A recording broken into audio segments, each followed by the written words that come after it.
Hey, this is the Level Up Engineering Podcast, where we talk with some of the most successful tech leaders who reveal actionable management insights that help you take your developer team to the next level. This episode was brought to you by Coding Sans, a software development agency building web applications with Angular and Node.js. Check them out at codingsans.com. I'm Carolina Toth, and this is Level Up Engineering. Welcome to our podcast, where we aim at delivering high-quality insights through speaking with accomplished tech leaders in the information technology industry. Today, our guest is someone who actually develops engineers as a profession. Please join me in welcoming Jeff Perry, founder at More Than Engineering, a company helping leaders apply the fundamental principles of science and engineering in their daily lives. Welcome, Jeff. Thanks, Carolina. Glad to be here. We are glad to have you. Please tell us a bit about yourself. So, Carolina, my story kind of goes all over the place, technically especially. I started in mechanical engineering, and actually right out of school as a mechanical engineer, that's when I turned into a software engineer. I worked at General Motors, and I was designing productivity systems for engineers at this large car company. A few years into that, I moved back into product development and got into leadership in a smaller company called Meter Group, and that gave me a lot more freedom to explore a wider range of skills that I hadn't really had opportunities to test yet. I even ended up running some large projects doing manufacturing engineering as well. So that's kind of been a fun ride, doing a lot of different types of engineering. But along the way, our company merged with another firm in Germany, and as part of that, reevaluated our whole strategy and culture. And there were some struggles along the way, but I got to be part of the team that helped to infuse and define the culture and do leadership development through training and coaching of the people in the company. And that was on the side of my normal engineering and leadership responsibilities. But as I did that, I found inside of myself a love and a joy for building people. And so a few months ago, I created my consulting company called More Than Engineering to do just that. So now, rather than being in the thick of engineering and development myself, I focus on taking a personal approach to inspiring engineers, developing leadership and soft skills, and helping teams be more effective. And I also like to write about my ideas on my blog and other websites, and that's a lot of fun to me. This has been a new challenge, but it's been a ton of fun. Awesome. We are glad to have you here. Let's jump right into it. So today we will be talking about developing engineers. And I would like to ask you about the biggest challenge when someone transitions from a heavily engineering role to something more of a leadership or social role. Yeah, there are a lot of challenges we could point to, and it really kind of depends on the person what their biggest challenge is going to be, but maybe we can talk about a couple of things that I see frequently. So first of all, a lot of it is about where their mindset is. Like, does this person who's making the transition really believe that they have the capacity to take on this extra responsibility? Because if they don't, it's going to be pretty tough. Because what we believe about ourselves has a huge impact on whether or not other people believe in us. And that's really important as a leader. So there's this concept that's part of leadership development that a lot of researchers call leadership readiness. It's a measure of someone's willingness to learn, grow, and develop their leadership abilities. And the best training in the world isn't going to help much if someone doesn't feel like they're really ready to take it on for themselves. So I think it's extremely important for someone making this transition to really just take some time, ask themselves if this is something they really want to do, and have a good reason for it, beyond just potentially larger paycheck or other fun things like that. This isn't about feeling like they have to know all the answers or 100% ready, but rather that they have the capacity to grow into it. And that growth mindset can really go a long way. Mm-hmm. I'd say perhaps the other big challenge I see with people making the switch is the difficulty in giving up total ownership of the technical details as you move into management. When you lead a team, you just can't be involved in every single design decision or line of code. Like when you're developing full-time, your focus has to change from writing great code to building and developing your team to write great code. So these technical leaders can sometimes have a tendency to micromanage, but learning to delegate and extend trust goes a long way. And we need to be okay with making mistakes ourselves and with letting our team make mistakes and learning from them. And seeing these experiences as ways to grow together rather than coming down on people is a great indicator of a leader that people are going to trust and root for. Mm-hmm. So what I'm gathering is that in the engineer's mind, it has to be clear that they want this role and they actually want to be a leader. What are some of the misconceptions in a developer's mind when thinking about transitioning to a leadership role? Yeah, great question. So one is that a new leader may feel like they have to have all the answers for their team, both technically and organizationally. But you don't have to know all the answers. In fact, you step away from some of the technical aspects, those people on your team are probably actually going to have more technical insights than you do. And maybe some of them always did because they're just that good technically. So one of these shifts is just recognizing that you don't have to have all of these answers, but that you need to help guide the team to the right answer or help provide the resources they need to get it. One quote I love from a famous leadership coach named Simon Sinek, he says, "Bad leaders care about who is right, but good leaders care about what is right." And there's a big difference there. Good leaders can't be concerned about being right all the time. And this is hard. For me personally, I got into engineering because I was really good at math and science subjects when I was in school as a kid, and everyone kind of pushed me to a career in that direction. And I really enjoyed these really objective classes where there was always a right answer because I liked being right. And so I sort of suppressed or avoided language classes or art and writing classes where I felt like things were really subjective or kind of wishy-washy, where I was just graded on the opinions of other people. But the truth is, life and leadership and even software development and engineering can be quite subjective because we're doing it for and with other people. And people are inherently subjective and not always the same. And so there's not always a perfect correct answer. We do our best and we be transparent about what we know and what we don't know, and we move along. And embracing this subjectivity in leadership can be difficult. The other perhaps misconception is that I would share is that people can feel like leaders are born and not made. Sometimes we hear about people who are born leaders, and I just totally reject that idea. There's a lot of research that proves this wrong.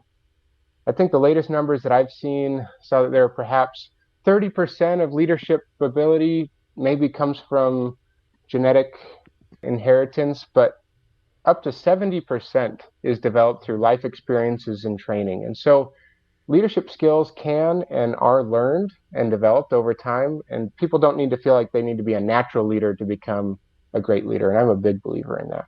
Mm-hmm. That sounds great. I feel like it really resonates with the growth mindset that you have mentioned earlier. So you have mentioned embracing the fact that one cannot always be right and one doesn't have to know the answers entirely. How can engineers successfully transition into leadership roles? Is there a general process that they can embrace or follow, some steps or milestones that will indicate that they are on the right path? Kind of like what we talked about before they start really examining what their source of motivation and why they want to do it is really important, because as you move into a leadership role, you're going to face a lot of new and different challenges than you faced before.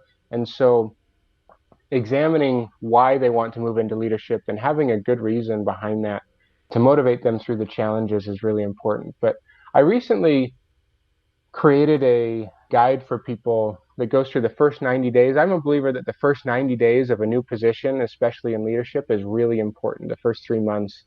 Mm-hmm. And in that guide, I split it up into 3 months, kind of three sections. And I think that like the first month of a new leadership role should be making sure that you're diving into learning this new craft of leadership.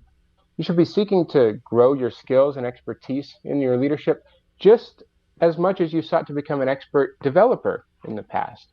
So in order to do this, you need to block out specific time on your calendar for learning and growth activities. This could include reading books, spending time with mentors that you have, and taking any relevant classes that could help you grow in this new role. You don't need to hide these things from your team. And in fact, I'd recommend to make it transparent. It can be weird for some people because some people don't feel like this development work, personal development work, is real work. But it's actually so important to work on these ideas and these skills from the beginning. And the fun thing is that you can immediately test and try out these new skills and ideas that you're constantly learning now with your teams and group meetings and one-on-ones and other interactions with your team. So this first month, also, you need to make sure that that's when you find a good mentor or two that can help you as you start on your leadership path. Mm-hmm. Then kind of going into the second month, this is when you start to find a bit of a groove. This time is about finding workflows that work for you in this new role. So I suggest creating what I call an activity cycle. This is your list of tasks and activities that you need to do on a periodic basis, whether that's daily, weekly, monthly, or every other week, whatever the cadence is for you, and carving out time in your calendar before other things come in to get those things done. So that forces you to do these things that are important, but maybe aren't the most urgent things Mm-hmm. or the fires that we're always fighting. This time is also a great time to find ways to protect your calendar in other ways. In your first month, you're probably going to go to every single meeting you're invited to because you're not sure which ones are useful and which ones aren't. But after you've been through a few weeks of that, you can evaluate which meetings are worth your time and start to eliminate the ones that you're not getting critical insights or making connections where that you can't make more efficiently outside of those meetings. Mm-hmm. Then kind of moving into the third month is really about personal assessments, evaluating how things are going, getting feedback from your team and other stakeholders, like your leader and mentors, and making any necessary adjustments you need because you've been in the role for a little while now and you've been through some growing pains, but taking some time to reflect and learn from the experiences you've had so far. So asking questions like, where are you falling short as a leader? How well do you know each of your team members? How is team morale and what can improve it? Are you enjoying yourself? These kinds of questions and ideas get you going and can help you uncover ways that you need to be better as you move forward. Mm-hmm. What a great source. So basically, you set it up to the first 90 days and then you say, be transparent, keep learning, and reflect on what you have achieved, set your rhythm, and perhaps have healthy boundaries with your time management. Those sound really great. I am intrigued. What are some of the common mistakes that you have seen throughout your work? What are some of the things that you can do to avoid these mistakes? Yeah, so we've talked about some of them already, like having a negative mindset or not being willing to give up some of the technical details. But another one I'll add is perhaps not setting appropriate expectations for yourself and your team. This can be really damaging, actually, because if they're not set, then people kind of make up the expectations in their own mind. And so finding out as you step into your new role exactly what metrics or goals that you're going to be measured on is really important so that you know what you need to focus on and drive for good performance. If you don't do this, you may find a rude awakening that you thought you were supposed to be doing something completely different than your manager was thinking. So having these discussions early on about how and where you should be allocating your time and resources can really help with this. Another big mistake is lack of communication. As a leader, you have multiple directions you need to communicate to. I think of it like four directions: up to your manager, down to your team, and side to side with your peers and other stakeholders that you're working with. So to take care of this, it's helpful to spend some time learning what each of these groups, each of these people actually cares about, how frequently they need an update from you, and what information they need. Like I said before, this helps clarify and set up expectations for everyone. And so as far as communication goes, I say when in doubt, over communicate. Mm-hmm. People will rarely complain about that. I hear a lot more gripes about problems caused by lack of communication than too much communication. Mm-hmm. So we have talked about people who are just stepping into this role of an engineering leader. But if we have some developers listening, What would you suggest are the necessary skills for them to become great team leaders? There's a lot of skills that we could talk about. I recently created a model that I call the 5 factors of leadership and team success. And I think these 5 basic areas encompass the critical skills that a leader needs to work on and develop a great team. So there's a lot of things to do with each one of these that we could dive in for a long time, but I'll just kind of summarize each one briefly. The first one of the 5 is vision. This is kind of establishing the why of your team. Like, what's the purpose of the organization, and what value do you and your role and your team deliver to that purpose? And what makes you different or special compared to other teams? I think it can even be helpful to cascade these answers down to each individual person so that they know exactly why they are important to the success of the team and the organization. And this can really be quite motivating when people can really understand what their contribution is and why they're there. The second factor I talk a lot about is trust. I'm a big believer that trust begets trust. That means that in order to earn trust, you have to first extend trust. There are a lot of things that go into trust, but to put it simply, it's about creating a safe environment, being transparent with your team, and then modeling with your team both what success and failure means so that they feel safe. If you're modeling failure for them, like you owned up to your own mistakes, then they feel like they can do the same and be honest and trust you as a leader. The third factor is accountability. Now, most people are going to talk about accountability and talk about holding other people accountable. That's important, but in my mind, what's even more important is the idea of developing accountable people who seek to hold themselves accountable. Just think about that and make sure you see the difference in holding people accountable versus developing accountable people. This means that we need to be helping people understand the goals of others and their impact on them. And it's also really about expecting great things out of your team so that they can rise to the occasion. The fourth factor is having a team with the right people with the right skills. Sometimes we get in teams and we have people in the teams where we have skill needs that the organization needs to accomplish or the team needs to accomplish that the current team can't actually meet. We don't have the capabilities at that time. So we need to grow or acquire skills and capabilities in some way. This could be through hiring or training. And it's also making sure that we have the right people in the right positions to be successful. We want to set people up for success. For example, someone who loves front-end design probably shouldn't be doing back-end database work or something like that. So put people where they can excel and also where they can continue to grow in their career so that they're happy with that. And then the fifth and final factor is what I call collective action. This is where the rubber really meets the road and we start getting results. This is about ensuring people are being collaborative and working together. So I suggest that leaders focus rewards on team achievement rather than individual achievement so that people are encouraged to build up the success of the team rather than focus on personally and be a little bit selfish that way. I also love the idea of yes and during brainstorm and ideation sessions. This comes from the world of actually improv comedy and is encouraged a lot in the world of design thinking. So for example, if someone has an idea, it's just about how we respond. It's responding with yes and continuing on to build upon their idea rather than saying yes but and turning the corner or just giving them a no when people bring up an idea. This creates an environment that keeps things creative, it keeps a positive spirit alive, and encourages engagement in the conversations and keeps ideas flowing, and I really like that. Right, and it's also helpful for people to actually share their ideas and not be afraid of being turned down. Exactly. It's a really great exercise.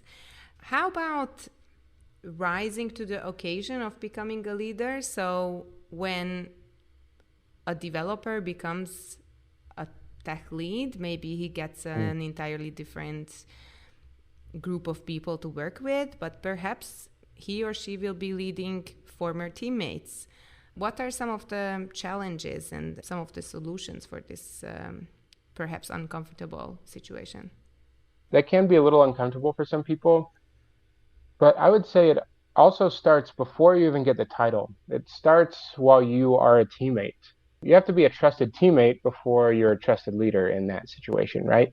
So as a teammate, you need to make sure that you're a team player where people can tell that you care about the group rather than just your own success. And if this is true, this is going to help carry over to your new leadership position. So while you're no longer peers, you need to take a different approach to taking care of the team and how you're going to help the team achieve success. But there are a number of challenges that could come along. Perhaps some of the team members thought that they would get the promotion that you got. That could be a challenge if some of those people are kind of resentful that you got the job. And so I would say that avoiding these tough conversations and addressing these issues is never a good idea. But also charging in like a bull and accusing them of things or being hurtful to the team isn't helpful either. So taking an approach of talking with them directly where you're truly curious about what they care about and how you can help them grow their career. When it shows that you care, then they're going to come down a little bit and really seek to find ways to help. Because if this wasn't the right time or position for them right now, then perhaps you can show them that you still want them to be successful and find a way to help them grow their career or find another promotion opportunity.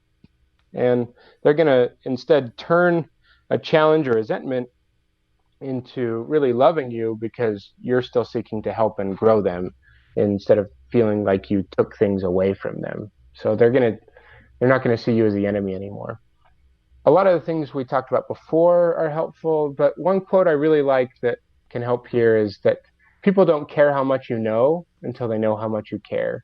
And so it's really just about showing each individual team member that you care, not that you're going to be the new micromanaging boss, and being transparent about what you do and don't know, and asking them for help and insights along the way, extending trust as we've talked about before, and then you'll get it back.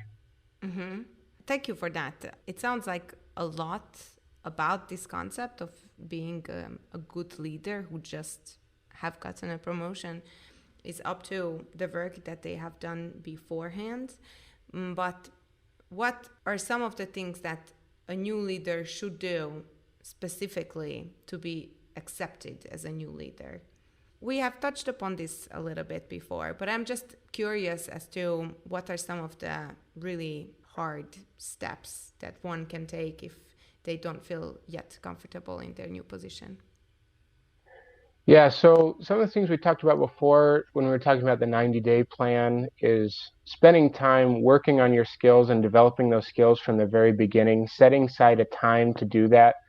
So a leader may want to take stock of saying, hey, these are the things that I feel like I'm good at right now, and realizing what things they aren't and finding specific ways that they can grow those skills and taking time to do that. And that's going to build a lot of confidence as they grow those skills and also give them ways to practice that. The other thing that I think is really important is they step in and with these team members that now you're leading, maybe you used to be a part of the team, is making sure that you give ample time to each person, especially early on through establishing regular one-on-one meetings. Mm-hmm. They don't have to be long, but making sure to have them so you're giving some personal time to each person, especially early on. The goal here is to make sure to get to know them beyond just what their role is, but seeking to learn what they really care about, what motivates them, and what their tendencies, skills, and strengths are, and where do they want to take their career. And so this is really early on just about asking a lot of questions, making sure to listen and take notes, and then finding ways to take this information that they give you, the feedback and the insights that you get from your team members, and finding ways to put that to good use for that person and making adjustments in their role and how you can best utilize them and how you can grow them and finding ways to make the team more effective because of what you learn about them. Mm-hmm. Awesome. Thank you. It sounds like I want to work with this imaginary leader. Of course, we have talked about leadership and becoming a leader and what those steps might entail. But overall, the point of the team is to achieve something, to deliver. What are some of the first steps a leader can make to turn his or her team into a successful, high-performing team? I think we've talked about a number of these things. It's a lot about making sure we put people in the right positions to succeed and establishing the correct metrics so that you know what success even looks like. So sometimes we just flounder, we get into the weeds, we get into fighting the fires that come along, and it's really easy for a new leader to get caught up in all of that rather than looking at a longer term, what's the bigger picture, what do we really need to accomplish? And so that's why I'm a big advocate of protecting your time and working on those high level important things that maybe aren't quite as urgent, the fires that we have to put out all the time. And getting clear on the metrics, the things that we need to measure. And then making sure, as we talked about, putting people in the right positions where they can be most effective. So I think we've covered a lot of those concepts and ideas, and not sure what else I'd have to say there. All right. So if we just follow what we have discussed, our team should be a high performing team.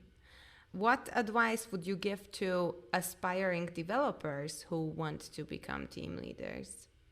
Yeah, so I think one of the most important things is finding a mentor who's been there before, someone who can help guide you through the process. This should ideally be someone other than your boss. Mm-hmm. And ideally, you'll also have mentors that are inside and outside of the organization that you work with. And this is important because inside your organization, they can give you insight into how things work and the bigger picture of the company, and that's really helpful. But perhaps the way things work in your company isn't always the best way, or you just need other perspectives. So outside mentors can actually give you completely unbiased perspectives about you and your whole career, as well as ideas and connections that are completely different than what your company does right now. Mm-hmm. And so this can widen your perspective, which is a great thing. And so there are a lot of ways to find mentors. And then I would say, just make sure to seek to grow your leadership skills now, even if you're not a leader yet. Just be the best team member that you can be right now, and focusing on helping others in your team rather than just growing yourself is really what leadership is all about. So if you can be that kind of team member that people love and respect right now, then that's going to translate into being the helpful leader that you can be in the future. Mm-hmm. That sounds cliche, but it sounds like you can be a leader without having the actual title of the leader. Absolutely. Thanks for this very insightful couple of minutes. Is there anything else that you would like to add about leadership and developers becoming leaders and really just like well-performing teams? Yeah, so we've talked about a lot of different stuff so far, but I don't think we've actually talked anything about listening skills yet. Mm-hmm. We've talked about asking questions, but listening is so critical for leaders, and this is something that I struggle a lot with because I'm quite a talker for the most part. But it can be pretty amazing what you can learn when you ask a question and then truly listen to the other person and what they have to say without interrupting or letting your mind wander to cover other subjects. So, as you probably recognize, I'm big on quotes, and so here's another one. This is from Stephen R. Covey, who wrote a lot of leadership books. He said, "Seek first to understand and then be understood." So we can really understand more when we start by listening more than we talk. So to help with this, I love the activity, and this is something a team can do together, which is where you pair up and ask some really open-ended questions like, what did you do this weekend? Or maybe getting into more work-related stuff. Tell me why you chose this profession. And then you set a timer and just listen to that person for, say, 3 straight minutes without Mm-hmm. interrupting them. Then Mm-hmm. when the timer goes off, you spend a couple of minutes relating back to them what you learned and heard. And then you swap roles and repeat. There can often be really a great connection between people that can happen in just a matter of a few minutes. And it's just because they actually sincerely listen to each other in an activity like that. That sounds like great advice. Thank you very much. If some of our listeners would like to follow your work, how could they find you? Yeah, so I'm pretty active on LinkedIn, so I can be found there, and I'm always happy to connect and have conversations with people there. My website is more than engineering.com. I Also just recently recorded a free webinar training. There are links there that talk about 5 steps to becoming trusted technical leaders, so they can check that out. And as I mentioned earlier, I have a free 90-day guide for new technical leaders, and this can be found at morethanengineering.com/90days. So those are some of the ways that people can connect and reach out with some of the things I do. Thank you, Jeff, for joining us today. Yeah, it's been a pleasure. Thanks for letting me talk with you. Today, our guest was Jeff Barry, founder of More Than Engineering, and we have gotten some great links and resources from him, so thank you for that. And thank you for joining us and staying with us till the end today. If you have any questions that you have always wanted to ask a leader in the tech industry, now is your chance. Please email us at levelup@codingsense.com and we might just put your question on the show. I am Karolina Tóth and this was Level Up Engineering. Hope to see you next time. Thanks for staying with Level Up Engineering. If you enjoyed this podcast, so will your friends. Share this episode on your favorite social networking platform. To stay up to date with our content, follow Level Up Engineering on Spotify, Apple Podcast, or Google Podcast. Brought to you by Coding Sans, a software development agency building web applications with Angular and Node.js. Check them out at codingsans.com.